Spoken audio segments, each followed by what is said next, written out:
In 1950, Jack Webb was a marginal character actor, having small parts in things like Sunset Boulevard, and then before that he Walked by Night.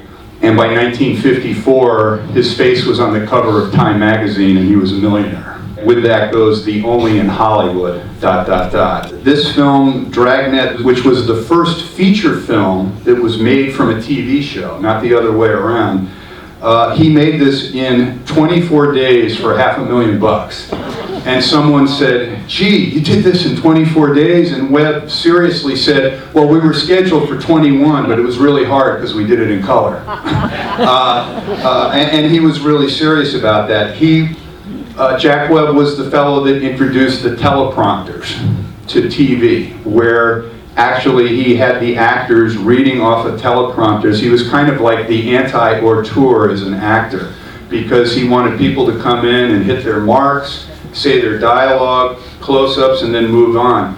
One of the principal players and the co-stars in this, playing an undercover policewoman, is our special guest today, and she's been here before for The Glass Wall, and I am so delighted to have her back. So please give a warm welcome to the one and only Ann Robinson, who is with us today.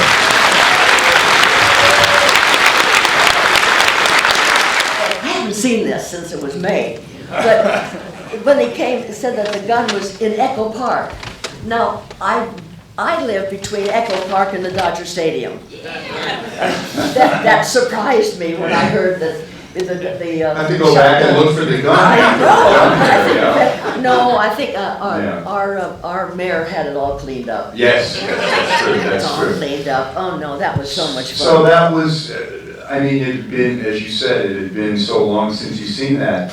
What were your, well, let's start with, how did you get the part? Because, I mean, Jack Webb, it was his picture, directed, produced, starred, everything, and you must have tested for him. How did that all work? Well, it was an ordinary interview, and I went there to Warner Brothers Studio, and when it was my turn, he apologized, and he said, I'm awfully sorry, but he'd already given the part to someone else.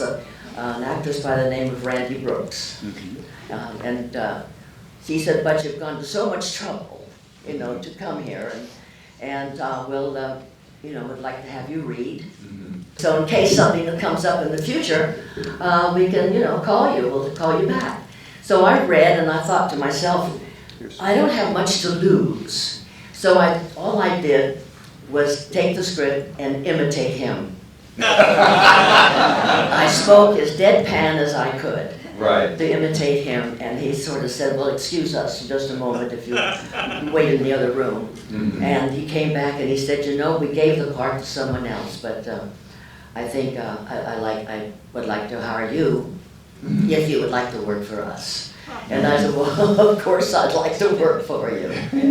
No, and I think, you know, when my son was talking about it the other day, because it was in Warner color, just like Imitation of Life, Ross Hunter hired me because I was a person of color, red hair. The red hair, yeah. Because that movie, Imitation of Life with Lana Turner, half the cast has black hair and half the cast has blonde hair. So I had to come in and sort of give out the defining moment to do. But anyway, but I think that's why. Well, you were definitely a contrast between Jack Webb and Richard Boone. Well, yes, and Randy Brooks was a blonde. Oh, okay. So everything, you know, in LAPD, everything's black and white, so I might as well be red. There you go, there you go. So how was Jack Webb? I mean, my understanding is that he was very tough in being, you had to do things his way, you know, the teleprompters, the terse dialogue, but he was very well liked and obviously very successful. What was your experience with Jack? Well, you're right about that. Everything had to be done his way, but of course the television series was such a success that's why this movie, that's very unusual to have a full-length movie made because the television series is so popular. He was extremely popular. Yes. But you couldn't find a more pleasant man. Really? He wasn't strict, he wasn't mean, and he always referred to me, which was lovely, on the set, Miss Robinson. It was what I thought was very courteous and very sweet. I had a terrible crush on the man. It was, I have to admit. I just sat there and stared at him. And of course he knew it. But he wouldn't give me a tumble. Well, he was Well, I guess he was married to Julie London at that point. I don't know, Yeah. no, No, it was he before was getting a Julie. divorce from somebody, Yeah, and he had a girlfriend, okay. and I remember seeing her. But speaking of Julie London, years earlier, when she was starting her singing career, Mhm. at a small supper club on La Cienega Boulevard called the Bat and Cock, Mhm. because there was a large restaurant called Cock and Bull. Right, right. Tail of the cock. Tail of the Cock. Telecock, okay. And so I went there that evening because a dear friend of mine, Billy Roy, Mhm. was her pianist. Right. And we had grown up together, and he was a pianist for all the famous singers. Mhm. And so I was fortunate enough to get to meet Julie London, but I had gone into the ladies' room, Mhm. and there she was, just sitting there scared to death. That was her, sort of, I guess, her Debut. first debut Right. in singing in front of people. Mhm. And that poor girl was absolutely to the point of tears. And I told her, but heavens. Mhm. I didn't know at the time she was married to Jack Webb. Mhm. She might have been married to him at the time that she made her debut, I don't know. Right. But I told her, oh my Lord, darlings, you're so beautiful. Mhm. You know, it wouldn't make She any was. difference if you could sing or not. You're just gonna. The smoky Sort of voice. looking at you. So did Jack, he put you through some rigors, didn't you have to do some sort Yeah. of police academy? Tell us a little Oh, bit about absolutely. I that. had to go downtown. I remember when they were taking everything out of my purse, there was my ID card. And I still have that little picture of myself. I had to stand up in front of a board, you know, Mhm. and said, oh, I'm 5'6", and how much you weigh, and everything had to be, he was a stickler for perfection. Mhm. So I had my fingerprints taken, and whether I liked it or not, and my photograph taken, and then I had to go through the police academy, and now I live right next door practically to the police academy. But you actually had to go through the I had to police go through academy? everything. I went through Wow. the shooting gallery. I had to go out there and practice shooting, and then I had two police women take me and teach me. In those days, they called it jujitsu, Mhm. and it was just a way to disarm people. Right. Oh no, I had to do everything that any ordinary police person would have to go through. Jack was a stickler for realism. Yeah. Now, wasn't there a time where you had to like take I think it was a scene where you had to take the bullets out Yes, of the I had to gun. learn how to do that. I had to Right. learn how to take the bullets out of that gun. And in the scene, we had, I was doing pretty well. I mean, I had no problem doing Sure. it. But in the scene, as I was taking the bullets out of the gun and handing him the gun, one of the bullets dropped on the desk. And I said, whoops. And they said, cut, you know, Miss Robinson, police women do not say whoops.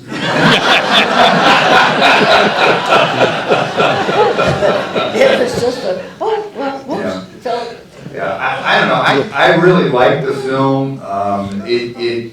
You know, the whole relationship between Webb and the police department, the LAPD, was pretty interesting because the LAPD before Chief Parker and before Webb and all of this had a really deservedly, I think, horrible reputation during the 30s and 40s. They were, I mean, Los Angeles in that time was the prototypical wide open town, and one historian said, you know, in the 20s and 30s and into the 40s in Chicago, the gangsters bribed the police. In Los Angeles, the gangsters were the police.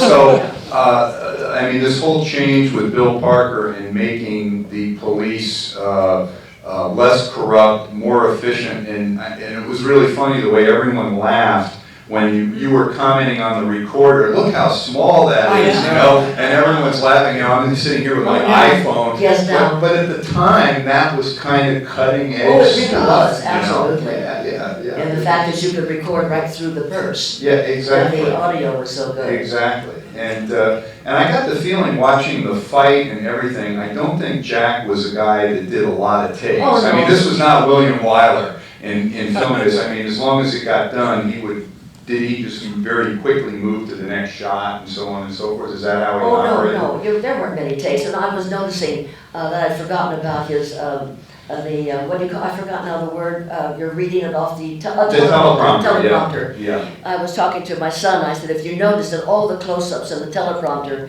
you could see the eyes sort of moving back and forth, because he would not let anybody memorize. You had to read it off the teleprompter. He wanted it absolutely like you'd never, you know, said that word before or heard that word before. Yeah, and he, I can't remember who I talked to one of the actors that was on Dragnet, and this guy, you know, a professional actor, he memorized his lines, he showed up, and Webb said, "We don't memorize dialogue here. You have to read it." And he goes, "Well, I'm an actor. I want to act." And he goes, No, we don't do that." And they had this argument. So finally, Webb let him remember his dialogue and be an actor, but he remembered that Jack Webb was very unhappy about that because the show was set up to work a certain way, and that was the way, and it was successful. So Well, I can't argue the with that. teleprompter helped Jack Warner out immensely because he had to give a very long speech for television. I've forgotten the reason why, but he didn't want to have to memorize something. He was